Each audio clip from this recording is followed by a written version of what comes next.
Okay, big moo in your area. That's right.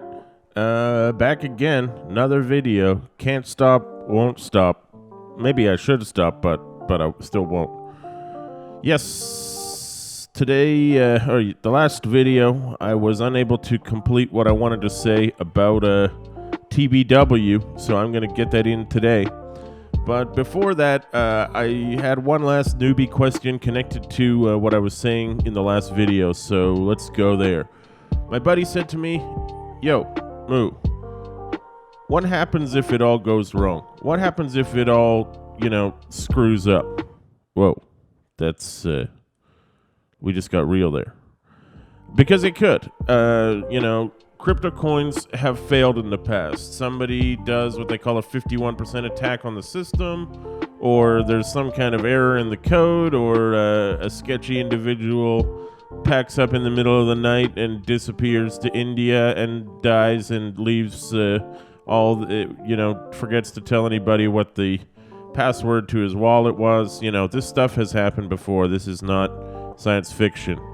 So, yeah, maybe the price of CHIA crashes to some incredibly low number, which means that even if you invested almost nothing in your system, it doesn't become worthwhile anymore, even to run your computer for a few hours to farm the coins. It's possible, I guess. I don't think it's going to happen, but it could happen. Anything could happen.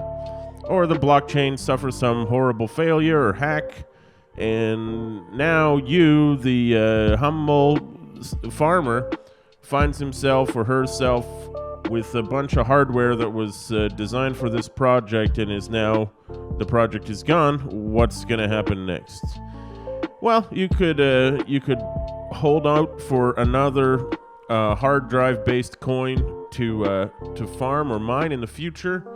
Remember, some people coming to CHIA now were working on this coin called Burst Coin before, which did fail. Of course, it didn't have its code written from scratch by the big Brammer, but, it still failed. It was, if you ask me, human error, not as much technical. But I guess what I'm saying is you could flip to another coin and start working on that. Another option would be if let's say you spend a bunch of time plotting a bunch of farms, and now you got this drive, a 10 TB drive, which is full of a whole bunch of farms. Are you screwed? Is that data permanently written? No, you can just delete every one of those farms. For your destination drive, writing those files and then leaving them there for a while, and then deleting them one day is an extremely minimal amount of wear and tear. If it's an HDD, it's practically negligible. If it's an SSD, it's still a very small amount of damage that you would have done.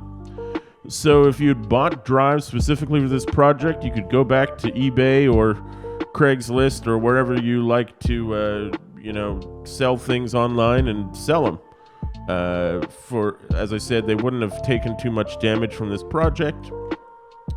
Or, most people I know could just use those drives for their own purposes. I already bought one drive incorrectly when I was trying to build my rig, so now I have 4 TB, which I might use as a second destination drive in future, but if it turns out to be unsuitable for that, I have enough files that I collect for my own personal use, like, TV shows and whatever. So I would just fill up those drives with other content that I could use in the future that I want. And yeah, there is the chance that if you, as I mentioned before, if you use an SSD for plotting, it's fast, but it also experiences wear and tear. In other words, the TBW would be reduced. So you could still try to sell that secondhand, especially if you told the buyer what they were getting into. But I guess this is the real area for loss. If you plot on an SSD, you're going to put wear and tear on that SSD, and it's going to shorten its operational lifetime.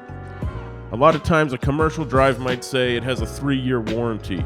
But if you read the really fine print, it'll say We expect this drive to last for 3 years or until all the TBWs are used up, and that's how long the warranty actually lasts. In other words, if you use a commercial SSD for non-commercial purposes and you run out of TBW before 3 years is up, then tough titties, as we say in the legal community. Anyway, yeah, so that's what could happen if things goes wrong.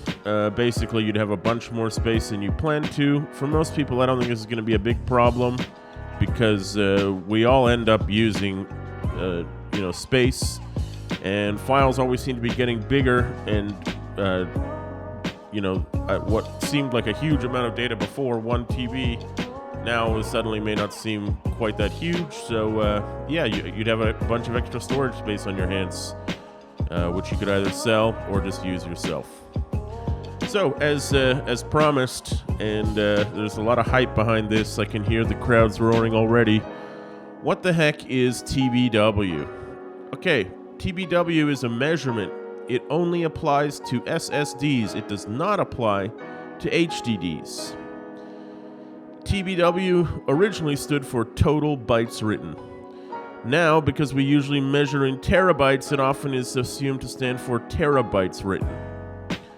So, for commercial drives, for most of the drives, 90% of the drives you see in Best Buy or online for sale for average users, that's what I mean by commercial or consumer grade, TBW can be kind of low.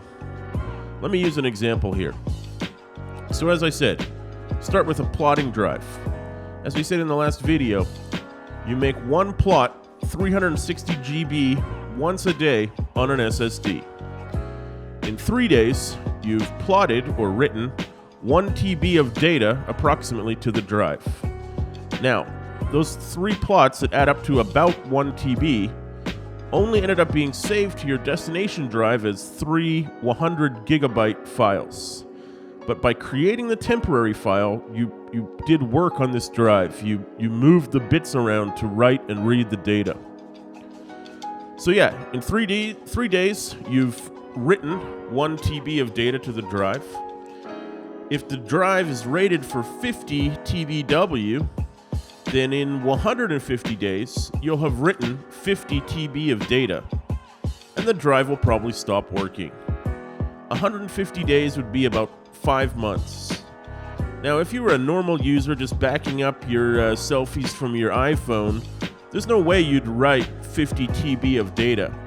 So even in 3 years, you probably wouldn't have written, erased, and then rewritten data to the tune of 50 TB. In fact, your total drive size could be 2 TB, but if you have 50 TBW, that means you can write and erase those 2 TB 25 times, a total of 50 TB. So, when you reach that magic number, the 50 TB of data, your drive will probably stop working. You might make it to 51 or 52. It's not an exact science, but your drive will be close to dying. So what if you were still plotting? You plotted 360 GB once a day for 150 days. Now it's day 151, and oh crap, the SSD dies. Ooh, RIP. Everybody press F. Would you lose all your work? No. You'd lose the one plot you were plotting at that time. But the first 50 TB of farms of lottery tickets that you'd stored on your destination drive, which is different from your plotting drive, they'd just be sitting there waiting to win the lottery. They'd be fine. Again, as I said in the last video, you don't want to store your OS on your plotting drive, because if in 5 months, 150 days, that drive died, you'd lose your OS, which you had installed on this computer, and you'd have to, put another OS on it. It could cause problems. So, especially with you'd have to recover your CHIA wallet and blah, blah, blah. So, here's a summary. SSDs are much faster for plotting, especially NVMe SSDs, but they have to wear out someday, which is why it's better not to store your OS on them. If all you have is 2 HDDs and you want to plot on one and store on the other, HDDs don't have TBW. As long as an HDD sits in a desktop computer, it doesn't move, it doesn't have like crazy humidity or power fluctuations, it will last a very long time, 10 years, 20 years easily. But again, if you do the plotting on the HDD, you're going to be way slower. You're going to be looking at 24 hours to plot 360 GB. Yeah. So, that's it for my summary on that. The last thing I got to say about TBW is, unfortunately, the commercial drive makers don't really want to put that number in big letters on the packaging because they don't want you to know that it's possible to use up all this data in 5 months if you write crazy huge amounts of data. However, as I mentioned in another video, and I'll show this link again, the CHIA community has been keeping track of the TBW of the drives that they're using. Now, these guys are not buying commercial grade if they can avoid it. They're buying, the next step up is industrial grade, and the step up after that is enterprise or data center SSDs. Some of these have massive TBW. I gave you 50 TBW as an example for a commercial drive. Well, one of the top-rated Intel drives that the CHIA community has tracked has a TBW of 43,000. So even if you're applying the hell out of this thing, it would last you way longer than 5 months. It would last you years.